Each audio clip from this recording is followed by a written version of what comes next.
शैक्षणिक कृती आपल्याला घ्यायची, त्यामध्ये निसर्ग सहल काढून आपल्याला वृक्षारोपण करायचं आहे। जूनमध्ये पावसाचे दिवस असतात आणि जूनमध्ये आपण सगळे वृक्षारोपण करत असतो। आपल्या शाळेत आपण भरपूर झाडं लावलेली आहेत, परंतु आजूबाजूच्या परिसरामध्येही आपल्याला झाडं लावणं गरजेचं आहे। म्हणून आपण डोंगर पायथ्यावर जाऊन डोंगरावर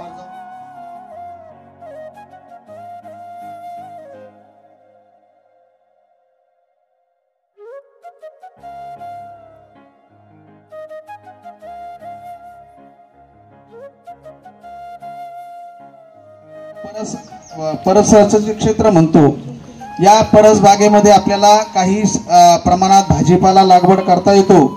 जसे की आपल्याला कोथिंबीर लावायची असेल तर कोथिंबीर लावण्यासाठी आपल्याला फार कमी जागा लागते।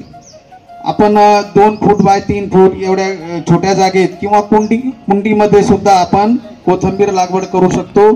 त्याचप्रमाणे मेथीची भाजी जी असते, ई कचरा व्यवस्थापन।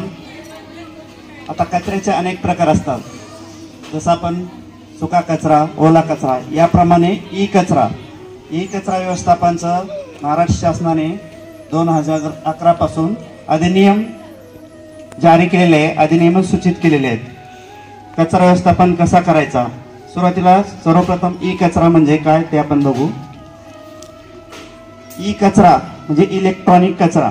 यामध्ये जो मोबाईल असतो, आपला खराब झालेला मोबाईल, हेडफोन, त्याचप्रमाणे लॅपटॉप, टीव्हीचे पार्ट, जेवढे इलेक्ट्रॉनिक उपकरणं असतात, फ्रीज असेल, ठीक नाही, AC असेल, जे काही इलेक्ट्रॉनिक उपकरणं असतात त्याचे निकामी झालेले पार्ट किंवा फेकून दिले जे पार्ट, मग हे पार्ट आपण कुठेही फेकून देऊ नये, त्याचे योग्य ते काय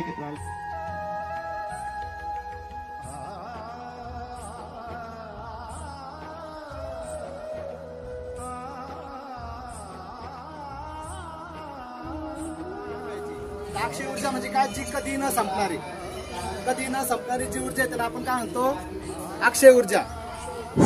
अक्षय ऊर्जा, तर बघा अक्षय ऊर्जा म्हणजे काय, आता आपलं जर सौर पॅनल आपण घरावर बसवतो आहे का नाही, तर ती संपणारी ऊर्जा आहे का, सूर्याच्या किरणापासून आपण ते ऊर्जा तयार करतो आहे का नाही, तर ती अक्षय ऊर्जा, ती कधी न संपणारी ऊर्जा।